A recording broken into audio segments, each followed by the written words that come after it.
Ya, pemirsa, kita akan melanjutkan kembali dialog Kapolri Pilihan Rakyat dan saat ini sudah bergabung melalui sambungan telepon Agus Sunaryanto, Wakil Koordinator ICW. Selamat sore, Mas Agus.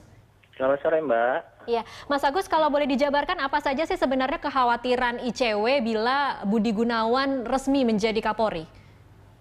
Ya, sebenarnya sih lebih pada wacana yang sudah berkembang ya, bahwa beberapa tahun lalu itu kan sempat muncul isu bahwa yang bersangkutan ini Pak Budi Gunawan ini memiliki rekening yang dianggap mencurigakan gitu. Dan itu sudah jadi wacana umum. Makanya kita sebenarnya pada awalnya itu tidak mau terjebak siapa yang nanti akan jadi Kapolri. Jadi siapapun sah-sah saja untuk jadi Kapolri. Stressing kami sebenarnya lebih pada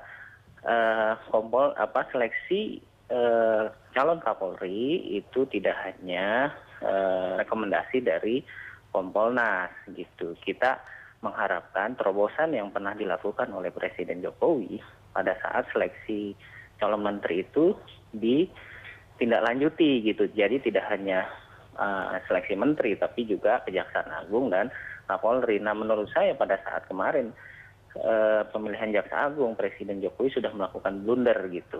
Melakukan blunder dalam arti dia sudah membuat sebuah ide yang sangat brilian, yang sangat bagus dan sangat diapresiasi oleh publik.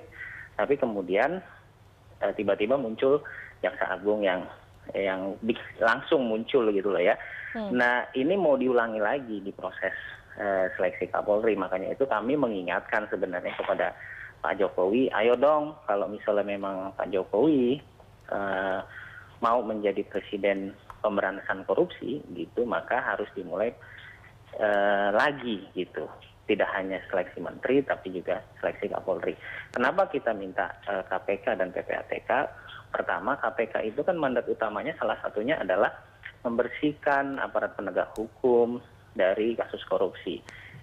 Memberantas korupsi yang melibatkan penegak hukum. Nah, menurut saya ini sangat relevan kalau KPK kemudian dilibatkan, bahwa regulasinya tidak mendukung itu. Saya pikir ini kan ada otoritas dari presiden gitu kan. Kalau mau melibatkan seperti pada proses seleksi menteri.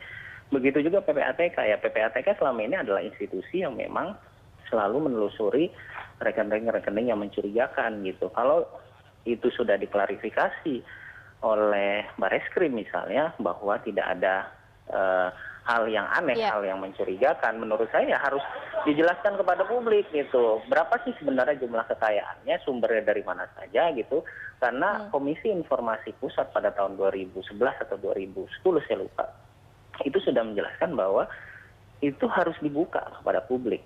Tentu saya tidak tahu apakah di situ di dalamnya termasuk ada rekening milik Pak Budi Gunawan gitu. Tapi menurut saya ya ini kan jadi tanda tanya besar gitu. Siapa sebenarnya yang memiliki itu?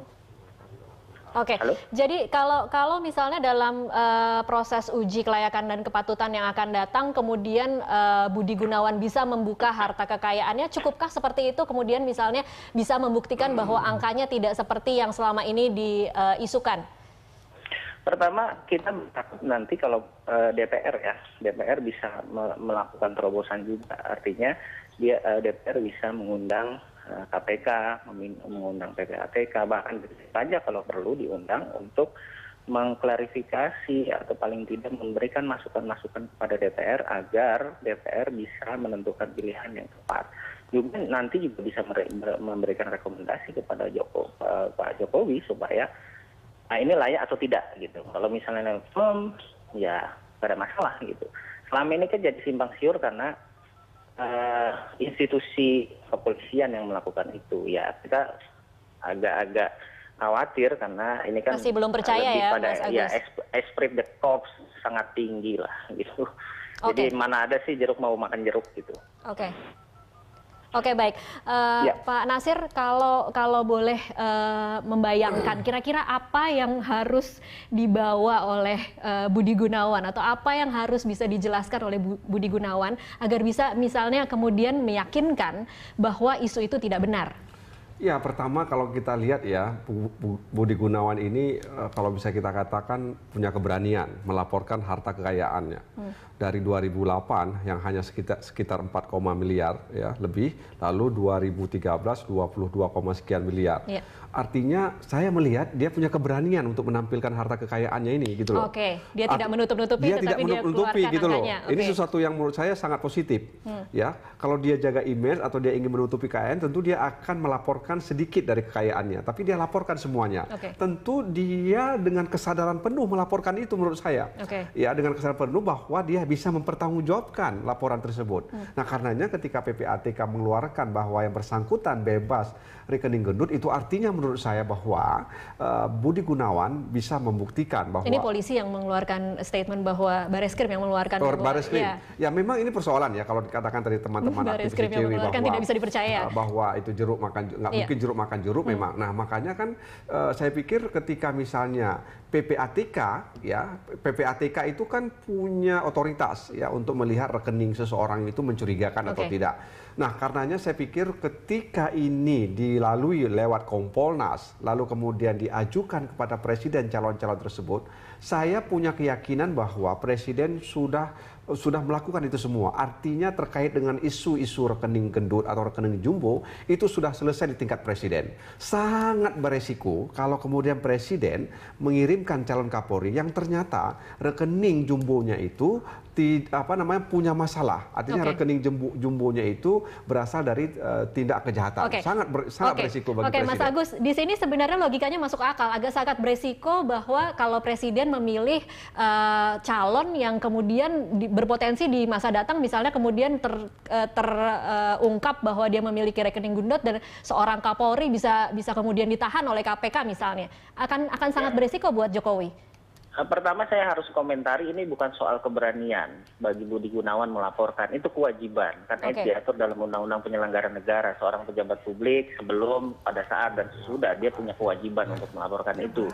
Jadi bukan soal berani atau tidak gitu. Kemudian yang kedua soal berisiko atau tidak, menurut saya agak aneh aja kalau DPR yang selama ini keras begitu kepada Presiden dan begitu percaya sama Presiden gitu. Menurut saya sih DPR nih harus lebih tunjukkan taringnya selama ini gitu. Ya jangan begitu percaya sama Presiden. Justru kita menunggu dari teman-teman ICW, memanggil Mas Agus atau ya.